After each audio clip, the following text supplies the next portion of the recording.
Olá, ouvintes! Tudo bem? Bem-vindos à 6ª temporada do podcast Direito Empresarial Café com Leite. Eu sou Amanda Taide, mineira e cruzeirense na origem, com passagem em São Paulo, e candango e fluminense de coração. Casada, mãe do Pedro, de 5 anos. Pedro do Fluminense. Do Lucas, de 3 anos. Lucas do Brasil. E tutora do Vira-Lata Farofa. Sou professora da UNB dos cursos de Direito Empresarial, Concorrência, Comércio Internacional e Compliance. E consultora do Pinheiro Neto Advogados nas mesmas áreas. Esse é um podcast simples, curto e gostoso. Como um café da manhã, rapidinho, durante a semana. Nosso audacioso objetivo é ter uma biblioteca, em áudio gratuito, dos textos dos principais autores de direito empresarial do Brasil, para a gente poder aprender ouvindo com suas principais ideias e teses jurídicas. Eu recordo a vocês que cada temporada segue sempre a mesma cronologia do meu programa de curso da UNB. Ou seja, a gente começa com teoria da empresa, passa por fundamentos do direito societário, segue por limitada e fecha com SA. Pegue então sua xícara de café com leite ou chá, seu tênis para fazer exercício físico e cuidar da saúde, ou então seu fone de ouvido para ouvir no seu meio de transporte diário. Vamos comigo então para a próxima xícara de café com leite?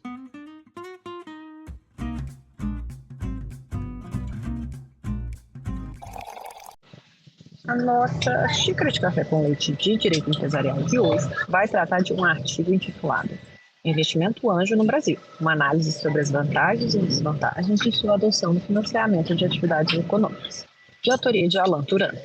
E para isso a gente vai ter a alegria de contar com a participação do próprio autor, o Alan Turano, para comentar esse artigo. O Alan Turano é mestre em Direito e Políticas Públicas pela Universidade Federal do Estado do Rio de Janeiro, no Rio. Possui LLM em Direito Empresarial pela FGV Rio, é bacharel em Direito pelo UFRJ e professor convidado dos cursos de LLM, MBA, pós-graduação e educação continuada da FGV, bem como dos cursos de pós-graduação do MEC, UERJ e TS Rio. Ele foi diretor do Departamento Nacional de Registro Empresarial e Integração, DREI, e é membro do Grupo de Pesquisa Empresa e Atividades Econômicas do GDP, do DGP, do CNPq. Alan, muitíssimo obrigada por ter aceitado o convite para participar do nosso podcast e por apresentar de um modo simples, curto e gostoso esse tema das vantagens e desvantagens da adoção do investimento anjo no Brasil. Professora Amanda, muito obrigado. Fiquei super feliz com o convite. Oportunidade de estar aqui de novo. É a segunda vez que eu participo desse podcast, tomo essa xícara de café com leite. E para falar sobre direito societário, que é minha paixão, ainda mais um tema como investimento anjo, que é polêmico, que tem uma relevância acadêmica e prática muito grande. Olha, estou animado, espero que os ouvintes que estão nos acompanhando também. E vamos agora tomar essa xícara juntos.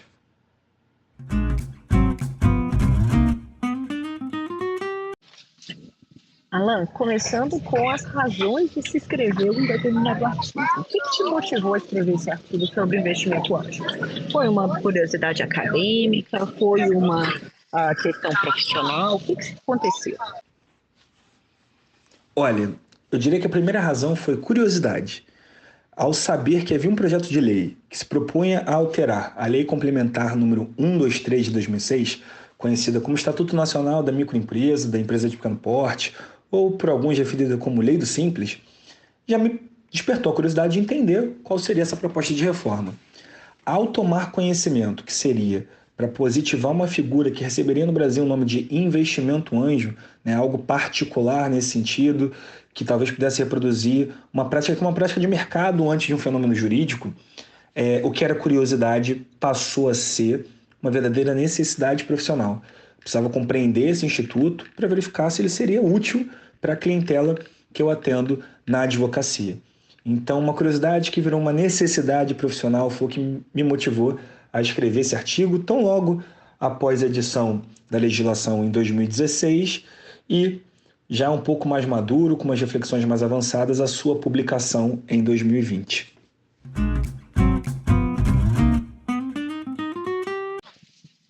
Então, conta pra gente, o que é, então, investimento anjo? Quem que pode receber esse tipo de investimento? E quem que normalmente é quem realiza esse tipo de investimento? Perfeito. Eu acho que o primeiro ponto para a gente esclarecer é que o investimento anjo, acima de tudo, é uma prática de mercado.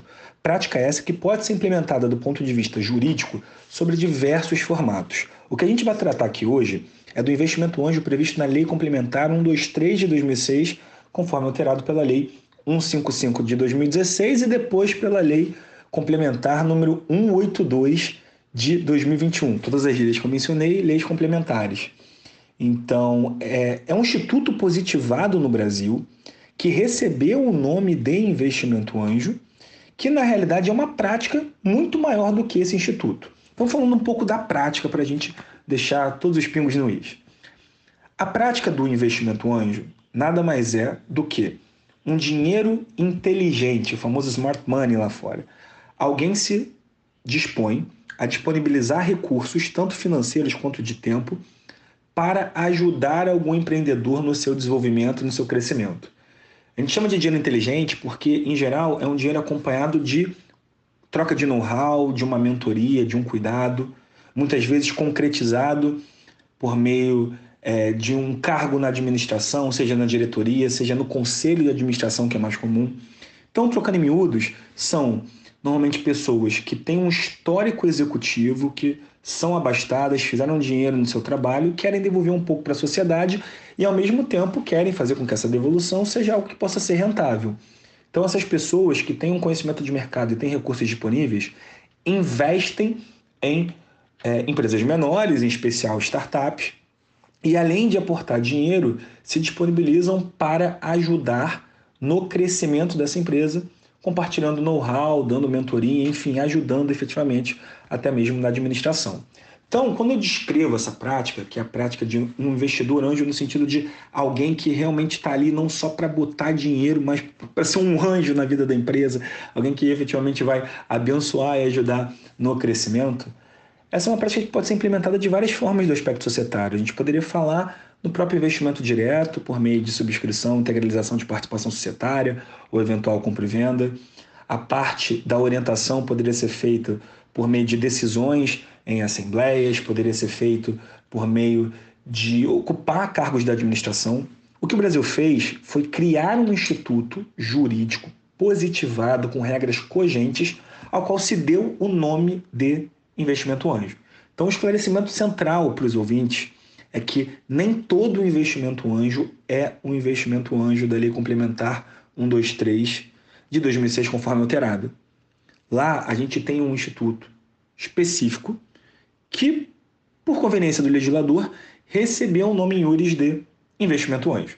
Então, é bom te explicar que a gente está estudando aqui uma espécie e não a única modalidade de investimento anjo. Essa espécie da lei é uma espécie voltada exclusivamente aos empreendedores enquadrados como microempresa e empresas de pequeno porte.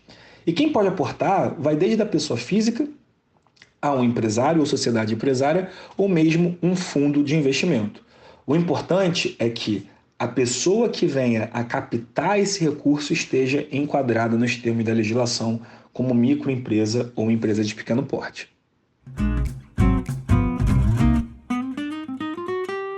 Então, conta pra gente um pouquinho da operacionalização. Os empreendedores efetivamente têm se utilizado com frequência desse investimento anjo? Quais que são as vantagens e as desvantagens desse tipo?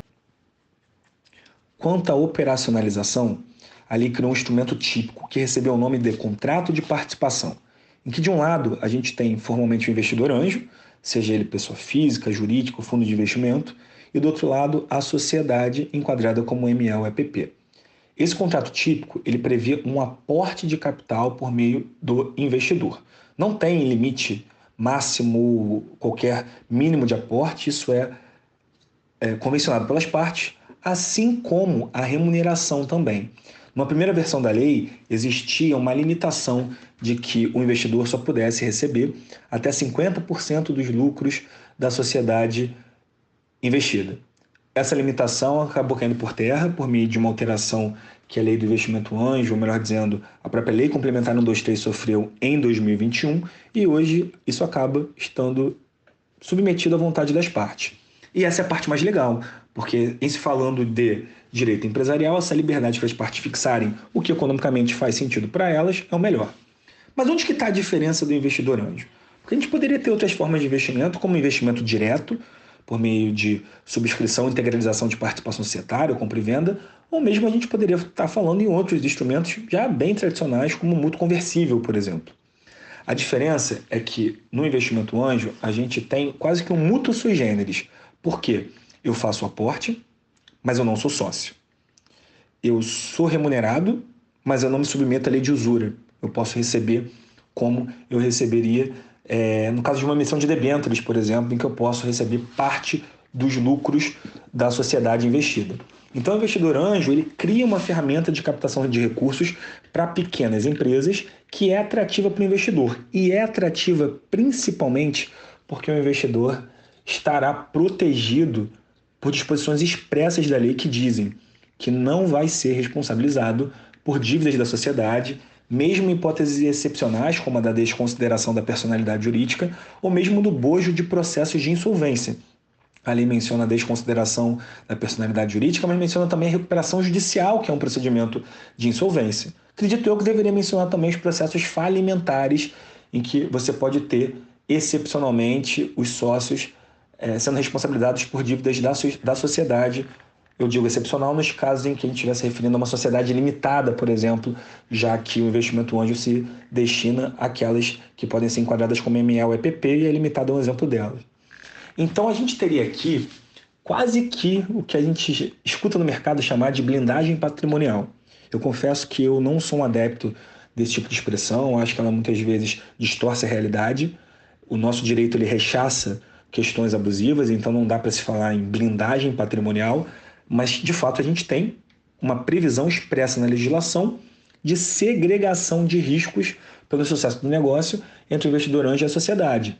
Então, o investimento anjo pactuado, previsto nos termos da Lei Complementar 123 de 2006, ele dá uma segurança que nenhuma outra forma de investimento dá expressamente. Essa é a principal vantagem. No entanto, os empreendedores não têm utilizado largamente esse tipo de negócio jurídico. Por quê? Por um aspecto fiscal. Enquanto num investimento direto, a pessoa que faz investimento e, portanto, se torna sócia ou acionista, segundo as nossas regras tributárias de hoje, recebe os lucros distribuídos na forma de dividendos sem que haja recolhimento de imposto de renda, em se tratando de investimento anjo, a Receita Federal editou um ato normativo para regulamentar a lei um ano depois dela ter sido editada e previu hipóteses de tributação regressiva tanto da remuneração que o investidor venha a receber durante o contrato, quanto com relação ao resgate do montante aportado ao final do contrato. Então, se a gente fosse comparar com um mútuo oneroso, nós temos efetivamente o principal, que é restituído a quem faz o empréstimo, e nós temos os juros que são pactuados por meio desse contrato de mútuo. No investimento anjo a gente tem algo parecido. Você tem a forma de remuneração que vai ser na periodicidade, no montante previsto no contrato, e ao final do contrato, a lei fala que esse contrato tem que durar por no máximo 7 anos, você tem a restituição do que foi aportado, corrigido e atualizado pelo índice previsto no contrato, e que pode vir a ser abatido caso a situação patrimonial da sociedade esteja pior do que antes do investimento. E aí a própria lei faz menção ao artigo 1031 do Código Civil, que prevê o chamado balanço de determinação para os casos de apuração de haveres. Então a lei até pega conceitos que são típicos de investimento direto e prevém nessa nova modalidade. Diria que o principal motivo para ela não ser largamente utilizado foi justamente a questão fiscal. Quando se faz a conta, muitas vezes o investimento direto, um investimento por meio de outras formas societárias, como a sociedade em conta de participação, a SCP, cujos sócios também são remunerados na forma de dividendos e, portanto, não há recolhimento de imposto de renda, muitas vezes acaba sendo mais atraente.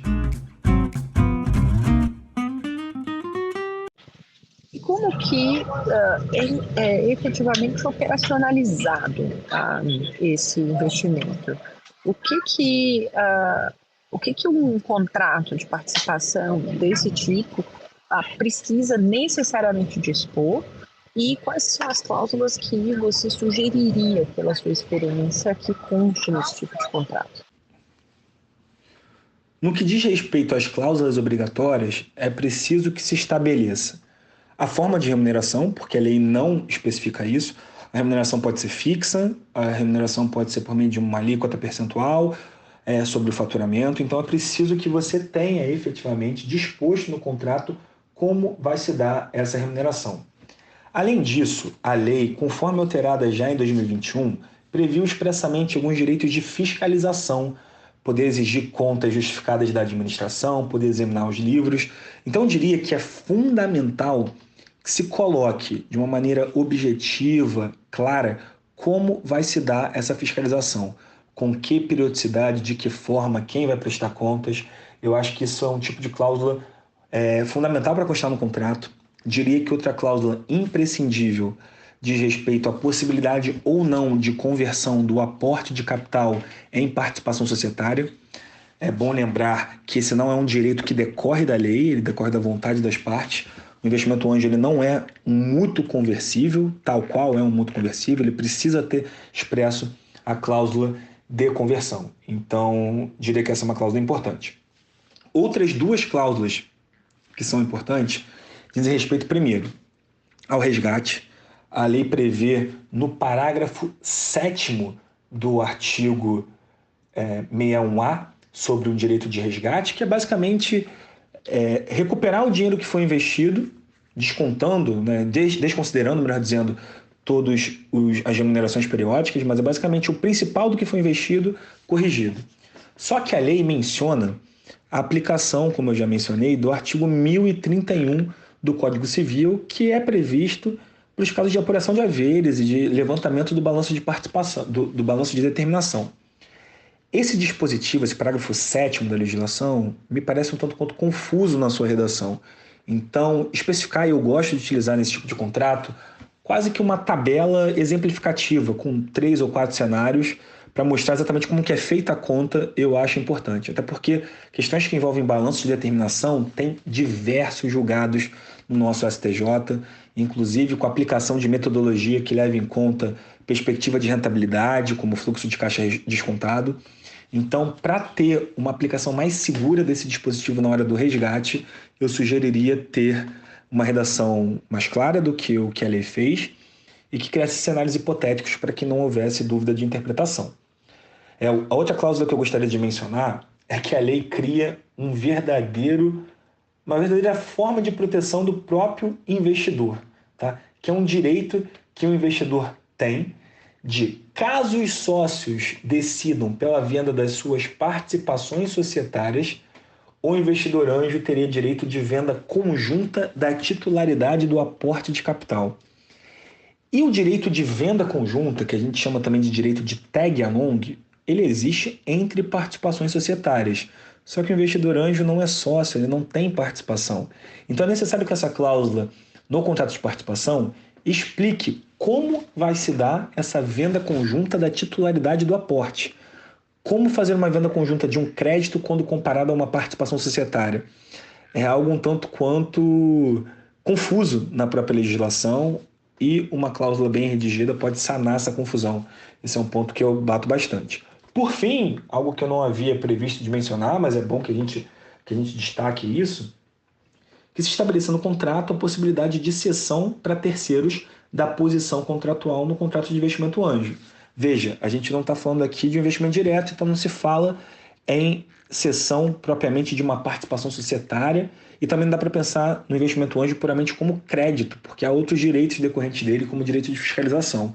Então, o mais correto aqui é a gente falar em cessão de posição contratual e seria importante prever em que caso isso é possível ou não dentro do contrato de participação.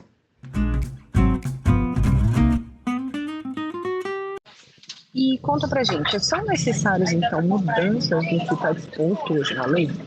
E E é necessário, então, inclusão ainda, né, de outros aspectos sobre as quais a lei foi omissa? Qual que é a sua visão? Se eu pudesse, eu confesso que eu mexeria em boa parte da legislação. Primeiro, para consertar algumas atecnias, como a do artigo 61C, que fala caso os sócios decidam pela venda da empresa, quando deveria ser participações societárias.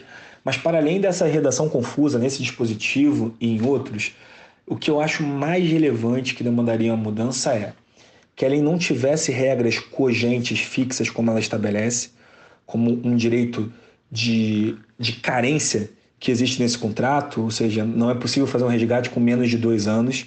Acho que quando a lei ela prevê esse tipo de disposição, ela entra dentro de um espaço de liberdade econômica que ela não deveria entrar.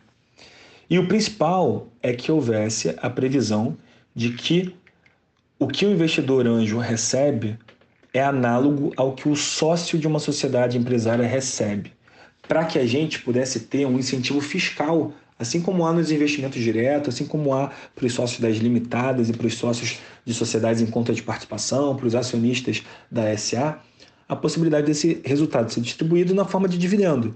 Se o investidor anjo recebesse remuneração pelo seu aporte, tal qual o dividendo, e não houvesse assim recolhimento de imposto de renda, eu não tenho a menor dúvida de que esse instituto seria muito mais aplicado na prática do que efetivamente é. Até a professora Amanda trazendo aqui um caso prático para os ouvintes, eu estou muito habituado a fazer operações de investimento, operações envolvendo participações societárias e, enfim, acordos entre sócios. E digo para você que com essa lei criada em 2016, eu gravo esse podcast agora em 2023, até hoje eu fiz 3 contratos apenas na forma da lei complementar 123. Ao passo que no número de sociedades em contas de participação, por exemplo, eu já perdi as contas de quantas eu pude estruturar ou participar de revisões e negociações. Então, acho que a gente tem um produto que tem uma racionalidade política muito legal por trás. O porquê do legislador ter criado essa lei é de um mérito muito bacana. A gente teve a oportunidade de aperfeiçoá-la em 2021 com a edição do Marco Legal das Startups, mas sinceramente eu acho que não foi suficiente.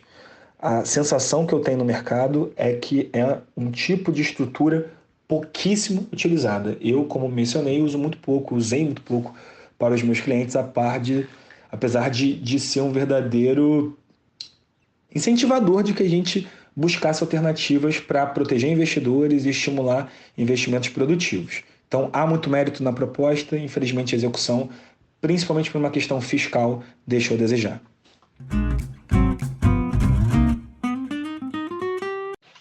E agora, caminhando para o final, uma pergunta que você já deve conhecer também e que, como você já vai participar de mais episódios, para guardar aí em cada episódio. Conta pra gente qual que foi um não importante da sua trajetória, Alana. Como eu já havia dito em outro podcast, todo profissional que almeja algum sucesso certamente terá vários nãos. O importante é que pegue esses nãos e os transforme, aproveite e cresça com eles. O não dessa vez que eu queria comentar foi uma prova, quando eu era muito novo, eu tinha 1 ano e pouco de formado, eu me submeti a uma prova para ser professor substituto na Universidade Federal do Rio de Janeiro. Era uma prova de direito civil.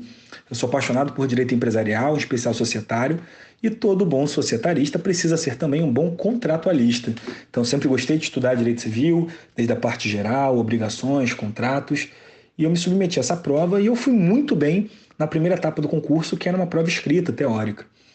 Isso me condicionou a participar, isso me credenciou, melhor dizendo, a participar da prova de aula. E foi a primeira vez que eu me submeti a uma prova de aula. E eu fui péssimo, horrível, foi uma das experiências mais decepcionantes. E eu que estava em 3º lugar dentro dessa seleção, acabei ficando em 6º lugar e, portanto, não fui aprovado. E foi um não, né? A não aprovação no concurso, sem dúvida alguma, foi um não. Mas eu tive, à época, a felicidade de uma das avaliadoras viu que eu era muito novo, me puxou num canto e falou comigo e me explicou que havia diversos pontos para desenvolver, pontos comportamentais muito mais do que técnicos, e eu precisei refletir, aprender um pouco com outros profissionais, estudar efetivamente sobre comportamento, dosagem de voz, uso de exemplos que sejam concretos, práticos, interessantes, coesão na própria exposição. E eu comecei a me dedicar a desenvolver essas soft skills. E isso me ajudou muito a me desenvolver como docente ainda em desenvolvimento que eu sou, a gente não pode parar nunca de tentar melhorar, mesmo depois de tantos anos em sala de aula, eu continuo sempre buscando novas formas de passar o conteúdo de uma maneira mais agradável, mais produtiva, mais eficiente, e foi esse não que fez com que eu me desenvolvesse lá atrás. Então, isso eu guardo com carinho, confesso.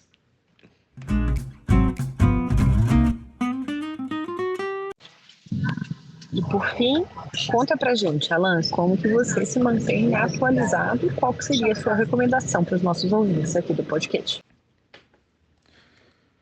Eu gosto muito de me atualizar em direito societário estudando jurisprudência administrativa, acompanhando processos que são julgados no âmbito das juntas comerciais, desde recursos aos plenários até o próprio recurso ao DREI. Ver essas decisões e entender quais são os casos em disputa, ler os pareceres das procuradorias que atuam perante as juntas comerciais. Eu acho que essa é uma forma da gente estar aí antenado com relação a questões práticas do dia a dia. Em matéria de registro, eu fui, como foi mencionado, ex-diretor do Departamento Nacional de Registro Empresarial e Integração, mas mesmo antes de ocupar o departamento, eu já fazia isso e é uma prática que já está incorporada. Acompanhar casos de diversas juntas comerciais, eu gosto muito da própria Junta Comercial do Rio de Janeiro, que é uma junta que publica seus pareceres de forma online, mas eu tenho um carinho também enorme pela Junta Comercial de Minas Gerais, pela Junta Comercial do Rio Grande do Sul, pela Junta Comercial de Pernambuco. São algumas juntas que eu gosto de acompanhar as decisões que são publicadas para me manter atualizado. Então essa é a recomendação que eu dou. Para além de mecanismos como o presente, que são fundamentais, podcast, videoaulas, própria leitura de doutrina, de artigos, de dissertação de mestrado, de jurisprudência, no caso judicial, tudo isso tem a sua valia enorme, mas além disso, eu gosto de antever eventuais questões práticas, analisando a jurisprudência administrativa atinente às juntas comerciais e também, por que não, os próprios ofícios circulares que o DREI expede de orientação às juntas. Acho que é uma forma boa de entender o que está em alta. Fica aí minha recomendação.